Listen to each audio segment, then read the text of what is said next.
2009లో జరిగిన సామాజిక సమతుల్యం, సాధికారిత అనే ఒక ప్రయత్నం విఫలం జరిగింది. కానీ ఎందరికో ఆ ప్రయత్నం నిరాశను మిగిల్చింది. కానీ కేవలం ఒకే ఒక వ్యక్తిని మాత్రమే తాము నాడు ప్రజలకు ఇచ్చిన సమసమాజం అనే హామీ పైన నిరంతర మదనంతో రగిలేలా, ఆలోచించేలా, పురికొల్పేలా కార్యదక్షతను గుర్తు చేస్తూ వచ్చింది. అటువంటి మదనంలో నుండి పుట్టినదే జనసేన పార్టీ.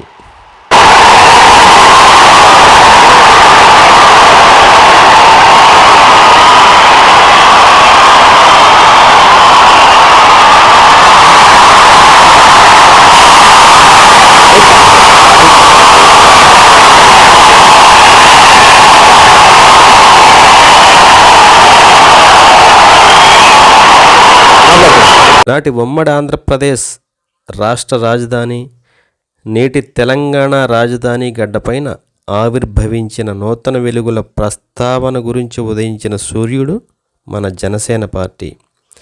అపరిపక్వ రాజకీయ ఆలోచనలు కలిగిన ఆవేశంతో రగిలే యువకుల కలయికతో ప్రస్థానం మొదలుపెట్టి పరాజయాల నుండి గుణపాఠాలు నేర్చుకుంటూ తన ఆవేశపూరిత ప్రసంగాలతో యువతలో రాష్ట్రం, దేశం, ప్రగతి, పురోగతి, సమసమాజం గురించిన ఆలోచనలు నింపుతూ వారిలో ఉన్న ఆవేశం అనే శక్తిని ఆలోచన, వివేచన, విజ్ఞత, సంయమనం, సహనం వైపు మరల్చి ఒక ప్రబలమైన శక్తిగా మార్చింది. 2019లో జరిగిన పరాజయాలకు ఏమాత్రం వెరవకుండా అధినేత చెప్పిన మార్గంలో మాత్రమే ఎందరో నిశ్శబ్ద నిగూఢ జనసైనికులు కార్యాచరణ వలన, రాజకీయ ఎత్తుగడల వలన నేడు జనసేన ఏమాత్రం గుర్తింపు లేదు అని గేలి చేసిన స్థాయి నుండి ఒక గుర్తింపు పొందిన పార్టీగా అవతరించడమే కాదు, కేంద్ర రాష్ట్ర ప్రభుత్వాల ఏర్పాటులో కీలకమైన భూమిక పోషించింది. 100% స్ట్రైక్ రేట్తో జేఎస్పీ ఆధిక్యంలో దూసుకుపోతోంది. ఏపీ అసెంబ్లీలో రెండో అతిపెద్ద పార్టీగా జనసేన అవతరించబోతోంది. పిఠాపురంలో 70,000 పైచిలుకు ఓట్ల మెజార్టీతో తన గ్లాసును పదిలం చేసుకున్నారు సింబల్ని జనసేన అధినేత పవన్ కళ్యాణ్. 2019 పరాజయం నుండి ఏమాత్రం వెనుకాడకుండా ద్విగుణీకృత ఉత్సాహంతో పనిచేయడం మొదలైంది. అటువంటి సమయంలో వచ్చిన విశ్వవ్యాప్త ప్రభావం చూపిన కరోనా మహమ్మారిని ఎదుర్కోవడంలో, ఆపన్నులకు సాయం చేయడంలో జన సైనికులు చూపిన చొరవ, తెగువ ప్రజలను ఆలోచన దిశగా తీసుకువెళ్ళింది. నాడు జనసేనకు వస్తున్న కీర్తి, ఆదరణ చూసిన నాటి రాష్ట్ర ప్రభుత్వం జన సైనికులు సహకారం పైన ఆంక్షలు పెట్టడానికి చూసిన జన సైనికులు తలవంచలేదు, వెనక్కి ఏమాత్రం తగ్గలేదు. వీరిలో ఉన్న ఈ తెగువ కష్టకాలంలో నిలబడిన తీరు రాష్ట్ర ప్రజల ఆలోచనల ధోరణిని సంపూర్ణంగా మార్చేసింది. నాటి నుండి మొదలైన అణిచివేతల ధోరణిలో వచ్చిన స్థానిక సంస్థల ఎన్నికలలో కలబడి నిలబడిన తీరుతో ప్రజల ఆలోచనలు పూర్తిగా ప్రభావితం అయ్యాయి. నాడు మొదలైన అరాచక అణిచివేతల విధానాలకు వ్యతిరేకంగా ఎందరో జన సైనికులు జనసేనాని నిలబడిన తీరు భవిష్యత్తు తీర్పును లిఖించింది.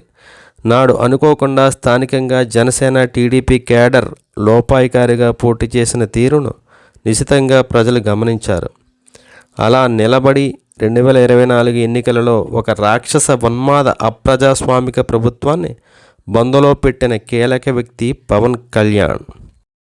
నాడు పవన్ కళ్యాణ్ తాను తగ్గి ప్రజలను గెలిపించడం కోసం, రాష్ట్ర అభివృద్ధి, భవిష్యత్తు కోసం తీసుకున్న కఠిన నిర్ణయాలు కొందరికి నచ్చకపోయినా రాష్ట్ర ప్రజానీకం సంపూర్ణంగా ఆహ్వానించి ఆశీర్వదించడంతో కూటమి ప్రభుత్వ స్థాపన బలంగా జరిగింది.